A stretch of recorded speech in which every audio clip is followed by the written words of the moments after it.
Okay, I wanted to share this with you guys because I feel this is important. I just want to rewind back to like when we were kids, when we were really young, before we got abused and detached from our true selves and how had to compress who we are and suppress who we are to conform to this world. Does anybody ever remember feeling like you had superpowers, but there was no proof? Like you didn't really have anything to support that idea, or not idea, that like intrinsic thought that, man, I could do something special, but I don't know what. I don't know what your favorite cartoon was. Maybe you're watching Batman, like Batman is kind of spiritual. And all these different superheroes. Me, I think it was Bionic Man, something like that, the Bionic Woman. And I was like really into this stuff. And then when the shows would go off, I would also watch a lot of Bruce Lee.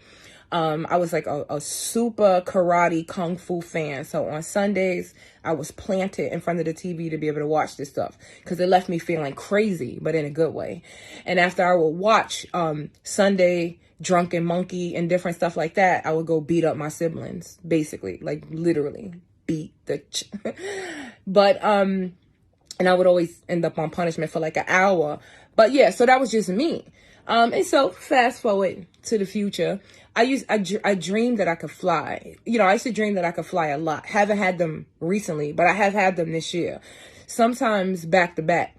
And in my dreams where I fly, I'm telling you, I'm really flying. And I hear the wings. I hear my wings. I can't see them. I can see the shadow of them, but I can't see where they are in my back or whatever. Just think of some of the wing art that's out there, like the famous art. But long story short, I read a lot of Joe Dispenza over the last, I want to say 6 or 7 years, and I became really fascinated and addicted with his books because he devotes his life to metaphysics and studying certain stuff. And so today, someone sent me an Epigenetics post that he made. Well, my favorite book of all books is Becoming Supernatural. I recommend you read it. And The Street PhD, books 1 and book 2.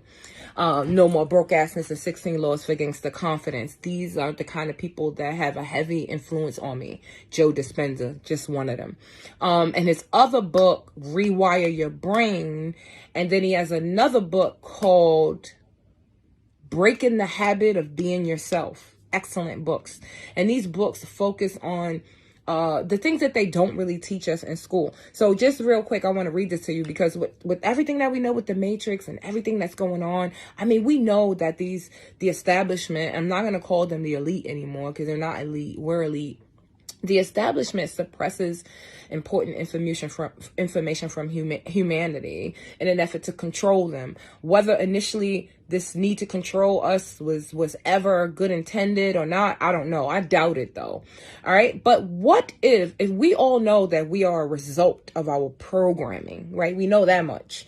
And then we get to a point where we realize, okay, maybe we don't like the programming that has been installed in us and we want to change it. And we hear stories all the time, testimonies of people completely changing their lives, changing the way things are, changing who they are at the core, separate from what they may have learned from their parents or whatever. So here's what Joe Dispenza said, Epigenetics.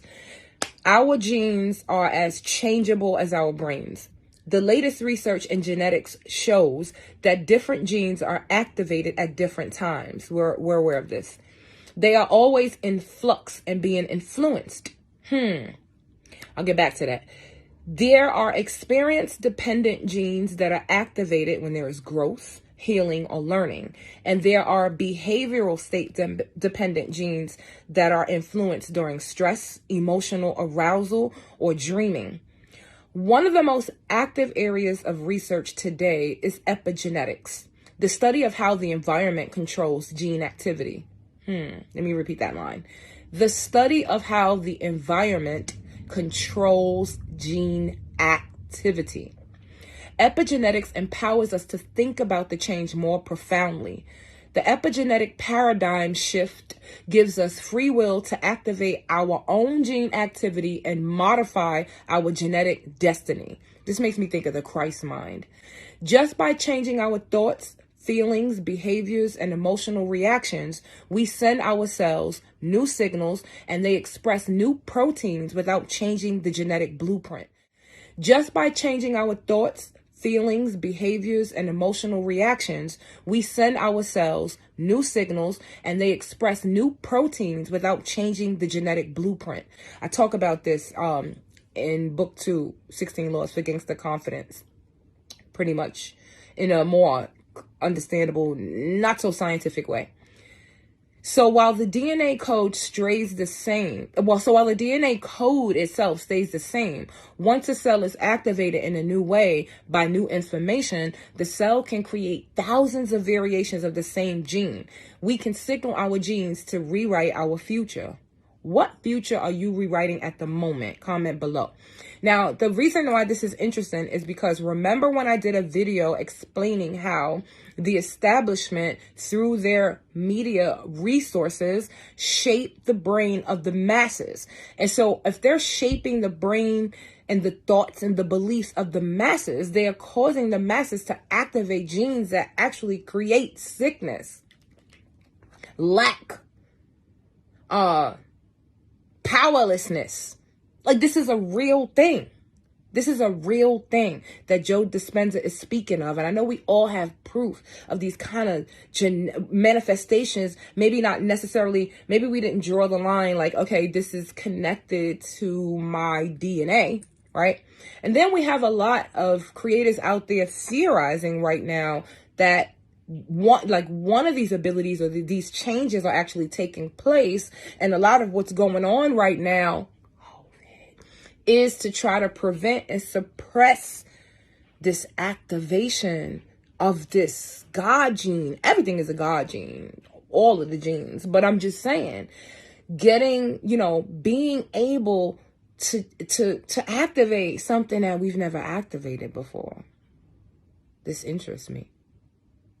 So keep in mind that there are entities, demons, we call them. There are entities, and it seems that they've been thrust out among us, even stronger than it's ever been before, that want to suppress this ability, that wants to keep us conformed. So as we share different information and we get angry and we get upset about certain things, be mindful to look at things from a higher perspective, judging and all those different things that we do, but not to be absorbed by it. That's my responsibility, because I sometimes post some crazy stuff. And for you guys who have been messaging me and asking me how to donate to my channel, I put the link in the bio. Link in bio. Go to the bio and click it. The Cash App is a dream life. I said it before. I make it very easy to donate, to find me, or to find my products, because everything is under a dream life. Only my hashtag, the Street PhD, which is kind of like what do you call it? An acronym for me. That's all it's saying. But a dream life is my Cash App, my PayPal, my everything, because I am a dream life. Life is the acronym for love yourself and focus on empowerment.